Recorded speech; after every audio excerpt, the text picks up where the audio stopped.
Alors Olivier, on a évoqué lors d'une précédente émission le fait que les banques centrales ne semblaient pas disposées finalement à toucher à leur politique monétaire accommodante. La question qu'on n'a pas vraiment traitée lors de cette précédente interview, et j'aimerais qu'on aborde avant d'en venir à l'allocation d'actifs, c'est à quel moment cette politique de quantitative easing qui a porté les marchés deviendra inopérante, inefficace à l'égard de ces mêmes marchés. Parce qu'on a l'impression que ça peut durer éternellement. Alors, ça peut, sur le papier, ça peut durer éternellement, puisque finalement, ça a bien marché une fois. À partir de 2009, la Banque centrale américaine commence ses quantitative easing, et on a vu ce que ça donnait sur les indices américains. Donc ça fonctionne sur les actifs, ce que je vous disais, financiarisés. Donc tout ce qui est financiarisé prend un peu de cette manne et ça crée une bulle. Alors, qu'est-ce qui pourrait faire que cette fois-ci, ça ne se passe pas de la même façon? C'est pas tellement que ça ne se passera pas de la même façon, parce que ça fera monter les marchés. Alors, vous avez après deux choses, mais ce n'est pas forcément les marchés qui partiront, c'est la devise. Donc, vous pouvez, je pense que ce qui pourrait être le détonateur, c'est tout d'un coup la prise de conscience que ce que je vous disais, il n'y a pas d'alternative. C'est-à-dire qu'on est rentré dans quelque chose où les marchés ne montent que parce que la Banque centrale est derrière, et donc c'est elle qui fixe le prix, et que la Banque centrale ne peut plus à aucun moment ni s'arrêter, ni revenir en arrière, et qu'elle est condamnée ad vitam aeternam à prendre des doses de plus en plus massives pour continuer à soutenir le banc. À partir de ce moment-là, ce qui n'était pas du tout dans la tête quand il y avait les premiers quantitative easing, puisque tout le monde pensait que on allait faire ça sur une période donnée, et puis qu'on allait s'arrêter, et puis que ça serait terminé. Bon. On voit bien que c'est plus délicat là, d'en sortir. Oui. Voilà, sauf que là, les gens vont comprendre que ça n'a pas de fin. Et si ça n'a pas de fin, ça veut dire quoi? Ça veut dire que vous allez, s'il faut 2000 milliards pour faire monter le marché, ils mettront 2000 milliards. S'il en faut 10 000, ils en mettront 10 000. Le problème, c'est que ces 10 000 milliards, ils viennent d'où? Ils viennent de rien. C'est-à-dire qu'on crée, on fait tourner la planche à billets de plus en plus massivement et de plus... Et ça veut dire quoi? Ça veut dire que tout d'un coup, il va y avoir une prise de conscience que les billets que vous détenez dans la main ne valent plus rien, ils ne valent même pas le prix du papier. Et ce jour-là, on part en ce qu'on appelle l'hyperinflation, qui est un mauvais d'ailleurs terme, je trouve, qui est simplement la chute de la valeur de la monnaie. Alors, qui disparaît. C'est un argument qui s'entend, mais est-ce que, comme tout le monde se tient par la barbichette, puisque le Japon fait du quantitative easing depuis des décennies, la BCE est engagée dans du quantitative easing et ne semble pas pouvoir y renoncer avant belle lurette. Les États-Unis voulaient sortir du quantitative easing, ils ont arrêté les achats d'actifs. Ils ont commencé à réduire leur bilan, mais ils cessent les hausses de taux. On voit bien que là, ils sont un peu fragiles dans leur fermeté. Est-ce que le fait que tout le monde finalement continue que les principales banques centrales continuent à jouer ce jeu ne neutralise pas la possibilité d'un effondrement de la monnaie? Mais non, parce que... Après, moi, je ne peux pas vous dire quand les gens vont se réveiller, mais pendant ce temps-là, si vous voulez, ce qu'on voit très bien au Japon, je vais revenir dessus parce que c'est un laboratoire assez extraordinaire. Ils ont 15 ans d'avance sur nous. Donc, ce qu'on voit, c'est que pendant ce temps-là, économiquement, ça se dégrade. Donc, la situation, elle ne reste pas figée. On va repartir sur une vieille... c'est pas la queue qui remue le chien. C'est le chien qui remue la queue. Donc, c'est pas le CAC 40 qui fait l'économie mondiale. Certainement. Donc, si vous voulez, c'est ce que je vous disais en fin du précédent entretien, on s'en fout du niveau du CAC 40. Ça intéresse qui?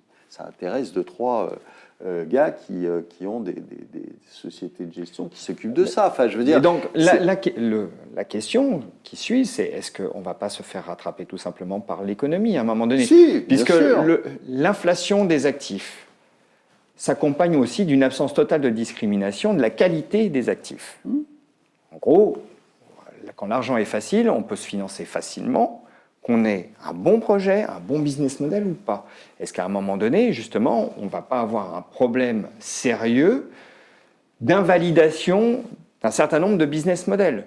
Mais bien sûr, si vous avez des entreprises qui vont aller au tapis, vous allez avoir plus de chômage, vous allez avoir des déficits budgétaires qui vont exploser, vous allez avoir... Mais est-ce que la crise de confiance, elle ne peut pas passer d'abord par ça? Mais bien sûr que si, tout à fait. En plus, imaginez que déjà aujourd'hui, on le voit bien avec les Gilets jaunes, déjà aujourd'hui, les gens n'en peuvent plus. Ils ne peuvent plus boucler leur fin de mois.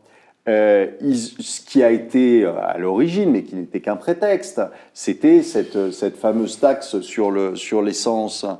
Mais qu'est-ce que vous croyez qui va se passer quand tous les pays vont être avec des déficits budgétaires de 7%, etc. Qu'est-ce qu'ils vont faire, les politiques? Ils vont faire ce qu'ils font d'habitude.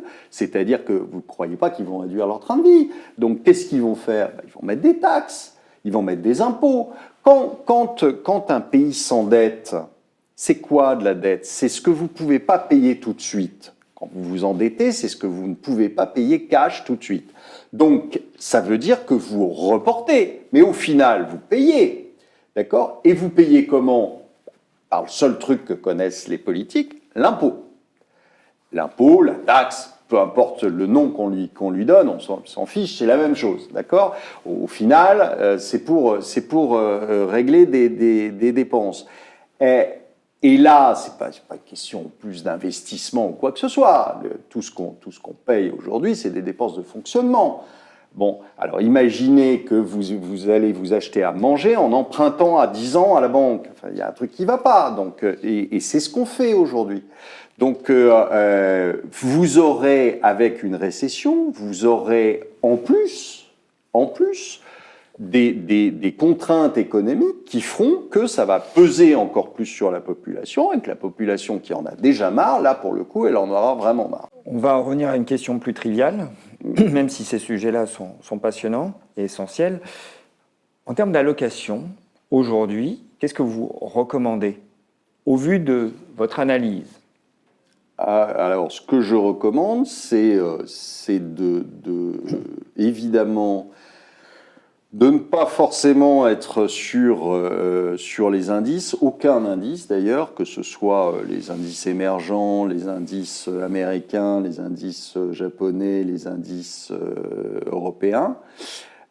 Parce que, je vous dis, je pense qu'on n'a pas encore joué la récession et que au moment où on jouera la récession, là, il sera intéressant de rentrer dans les marchés parce que les banques centrales interviendront et feront mécaniquement remonter le marché. Alors, je ne sais pas jusqu'à quand, mais on pourra très probablement faire un coup assez rapide sur les actions à ce moment-là. Mais là, aujourd'hui, moi, j'en mettrai pas. Je pense qu'il y a des choses à faire sur les devises. Et il faut, à mon avis, aujourd'hui, dans l'état actuel de ce qui se passe entre l'Italie, le Brexit, les élections européennes bientôt, etc., moi, j'éviterai le plus possible l'euro. Je n'aurai pas d'allocation d'actifs en termes de devises supérieure à 30% en euros. Parce que je pense que si on a 70% sur d'autres devises, à ce moment-là, ça suffira à compenser si jamais il y a un pépin sur l'euro.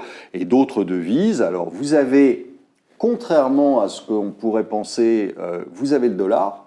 Pourquoi? Parce que ça reste l'actif le plus liquide au monde. Et que s'il y a un pépin... Et la monnaie de référence. On ira là-dessus, quoi qu'il arrive. Donc, dollar. Après, vous avez de la couronne suédoise, vous avez des choses comme ça. J'éviterai en ce moment peut-être la couronne norvégienne et le dollar canadien à cause des prix du pétrole, parce que je pense que le pétrole va baisser. Donc je ne ferai pas d'allocation non plus sur du pétrole. Je pense qu'il y a de la place pour aller beaucoup plus bas que le cours actuel, probablement en dessous de 30, et sur le WTI. Et puis, je mettrai de l'or, je mettrai de l'argent, métal. À quelle hauteur Or et argent métal, je pense qu'on peut aller jusqu'à entre une vingtaine de pourcents en tout.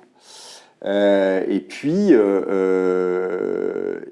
des obligues américaines.